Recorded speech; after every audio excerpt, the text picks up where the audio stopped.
209 runs அடிச்சும் மோசமான bowling காரணமா பஞ்சாப் கிங்ஸ்க்கு எதிரான இந்த ஒரு மேட்ச்ல சிஎஸ்கே அவங்களுடைய ஹோம்லயே தோல்வி அடைஞ்சிருக்காங்க. இந்த மேட்ச்ல ஓபனிங்ல சஞ்சு சாம்சன் ஃபெயில் ஆயிருந்தாலும் ஒன் டவுன்ல கிளம்பிறங்கின ஆயுஷ் மாத்ரே அதிரடியா விளையாண்டு 43 பால்ஸ்க்கு 73 ரன்ஸ் அடிச்சு சிஎஸ்கேக்காக ஓபனிங்ல ஒரு நல்ல ஸ்டார்ட்டை கொடுத்துட்டு போனாரு.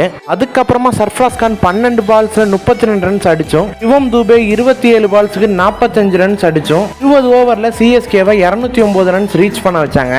ஆனா பவுலிங்ல சிஎஸ்கே டோட்டலா சொதப்பிட்டாங்க. குறிப்பா பஞ்சாப் கிங்ஸ் பவுலிங் போடும்போது அவங்க டீமோடைய பிரைம் ஸ்பின்னரான யுஸ்வேந்தர் சகலோடைய ஓவர்ல எந்த ஒரு சிஎஸ்கே பிளேயராலையும் அவ்வளோ ஈஸியா ரன் ஸ்கோர் பண்ண முடியல. ஏன்னா அந்த அளவுக்கு லைன் அண்ட் லென்த்ல பக்காவா பவுல் பண்ணாரு சகல்.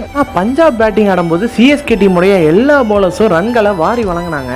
ஏர்லி பிரேக் த்ரூ சிஎஸ்கேக்கு இந்த மேட்ச்ல கிடைக்கவே இல்லை. இதுலயும் ஓப்பனிங்ல அதிரடியா விளையாண்ட பிரியான் ஷாரியா 11 பால்ஸுக்கு 39 ரன்ஸ் அடிச்சுட்டு ஒரு ஸ்ட்ராங்கான ஸ்டார்ட்டை கொடுத்துட்டு அவுட் ஆக, இவரை தொடர்ந்து வந்த கேப்டன் ஸ்ரேயஸ் ஐயர் 29 பால்ஸுக்கு 50 ரன்ஸ் அடிச்சு இந்த மேட்சே கம்ப்ளீட் பண்ணி வச்சிட்டாரு. என்னதான் கேப்டன் ஸ்ரேயஸ் விக்கெட்டையும் நேகல் வதேரா விக்கெட்டையும் அடுத்தடுத்த ஓவர்ல சிஎஸ்கே எடுத்தாலும் 18.4 ஓவர்லயே பஞ்சாப் டீம் இந்த மேட்சை 5 விக்கெட் வித்தியாசத்துல ரொம்பவே சுலபமா ஜெயிச்சிட்டாங்க.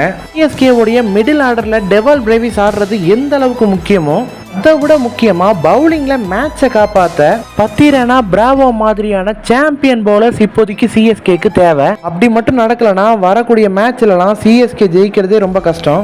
இந்த மேட்ச்ல சிஎஸ்கே உடைய பர்ஃபார்மன்ஸை பத்தி மறக்காம நம்ம கமெண்ட் செக்ஷன்ல சொல்லிட்டு போங்க.